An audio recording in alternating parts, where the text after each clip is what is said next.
हमारे मेहरारू बीमार भी है मालिक। अरे यार कैसे बीमारी है? अरे मालिक अरे साला अबे साला। अरे मालिक हमारा दुकान जर गए मालिक। इस साला तेरा सब टेंशन दे दला हमरा के यार। दुकान में आग लग गई बा। अरे यार तोरे दुकान हेलो हाँ का तोर खेत में आग लग गई। अरे ठीक है कुछ करता नहीं ठीक है रख रख रख यार ये साला कितना फोन आता रे। हेलो हाँ भाई तोर बाप मर गए। अरे साला तोर बाप मर गए तो हम का करी रे? हम रोई का? पागल कर दिल बड़ा साल चारों जनी। ठीक हो रख। हाँ तोर मेहरारू में आग लग गई। मेहरारू में ना आग लग मालिक। मेहरारू मार बीमार भी है मालिक। हेलो हेलो हाँ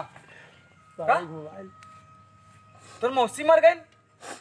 अरे तोर मौसी मर गई तो का करी रे? पागल कह दिले बड़े तोरे। रख रे स्विच ऑफ करके रख। स्विच ऑफ तो कर स्विच ऑफ कर साला मोबाइल दिमाग कर। हाँ भाई तब तोरे दुकानी में मेहरारू हल गई। अरे सॉरी हमारे दुकान में मेहरारू ना हमार दुकान में आग लग गई बा। हाँ तब तोरे मेहरारू में दुकान हल गई। दुकान ना अरे मालिक हमार sorry। मेहरारू बीमार भी है मालिक। अरे यार कंफ्यूज करके रख देले बड़ा यार। नहीं का अच्छा सही बता प्रॉब्लम का बा सही से बतावा। हाँ तो तोरे मेहरारू में आग लग गई। मेहरारू बीमार भी है मालिक। तोर मेहरारू बीमार भी है। हाँ भैया तोरे दुकान में का हल गई? हमारे दुकान में आग लग गई बा मालिक। अच्छा तोरे दुकान में आग लग गई बा तोरे मेहरारू में आग हल गई। नहीं तोरे मेहरारू में आग लग गई बा तोरे मेहरारू।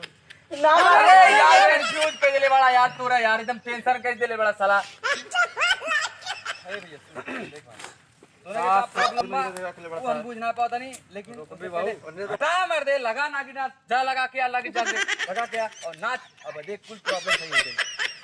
अरे मालिक ऐसा ना करो ऐसे। अरे मालिक कोली गया भाड़ में चल ना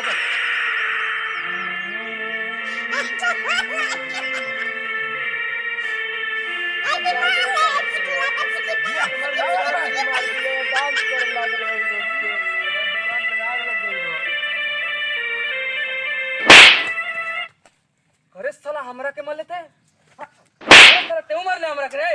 हमार मेहरारू बीमार भी है तो लेकिन नाच लागल बा। ए साला पैसा वैसा तूने के ना मिली एक कौड़ी। ऐसा मत करी। फिर हमरा के मार दड़े पैसा देवे किनारे मालिक बा।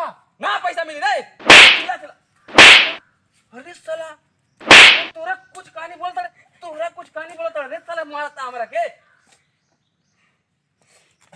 एक लेके जा मारिया ना मत मार के दिल गुर्दा काट दे तोरा समझला। अते वो सुन ले ए जहां पे जल्दबाजी नहीं पकड़ के लेके चला। साला अरे कहां लेके जाता रे? अरे साला हां साला आ जा ले जा। साला कहां लेके जाता रे?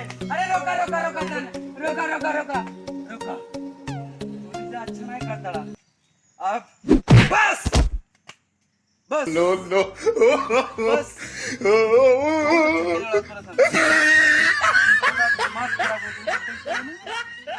हां पैसा चाहिए पैसा चाहिए ना? हाँ तेरे को पैसा हम दे लेकिन आज के बाद हमारे आगे के नजर नहीं आई है तेरे जन ठीक बा? नहीं हाँ, कितना चाहिए बोल कितना चाहिए तोरा के पैसा बोल बोल कितना पैसा चाहिए तोरा के बोल बोल बोल बोल 2000 ना दे जा ना दे पैसा साला है साला मार ताड़े फिर से रे। पैसा देवे के। हाँ पैसा लेबे। हां पैसा लेबे तो ले ना पैसा यार पैसा लेना पैसा देता नहीं ना पैसा दे ना दे क्या कर लेबे ना दे जा। अरे देता नहीं काहे पैसे देता नहीं भैया देता नहीं यार काहे तेरे यार एकदम पूरा एकदम अरे ले जो खुश रह बाबू छोड़ भाई हमरो देना। तू का कह दी रे। हां तोर कमवा कैले बानी तो पैसा ना देवे हमार। ए बाबू दुइयो को बा अरे भैया दो बस गो बा, चार गो बा। बाबू छोट भाई हमारा हवे ते हूं रे ये ले जा अपने मेहरारू पे आग लगा। अब कत रे यो चाहिए हर साला ये कर बाबू जा जा अब तेरे के जा तोरे दुकान में मेहरारू घुस गइल बा जा ते दवाई हमरा के चाहिए। हां तो ले लेना चाहिए तो जा जा समझा जा खुश रहा जा काम हो जान ले बका हमरा उनके पैसा चाहिए। के चाहिए अरे साला आग बदल डाले करे अरे का चाहिए अब का रखल बा घेवड़ा रखल बा हमरे पास नहीं हमरा साला ले दस्ती ले और का दी तोरा के ये ले ये पकड़ अब हमारे पास कुछ ना बा भैया, अब जा यार, जा मेरे दवा दवा पिला जाए मैंने, अरे साला गाड़ी मार, अरे साला गाड़ी मार, अरे साला आज साला, अरे साला गलो लाल कर देले बड़ा, हाथों करिया कर देले बड़ा रे, अरे साला भी कि मैं साला गोली मारवा दे साला की। गाइज, नमस्कार भैया, अगर हमारा वीडियो आप लोगों को पसंद आए तो प्लीज़ लाइक कीजिए, कमेंट कीजिए, चैनल को सब्सक्राइब कीजिए।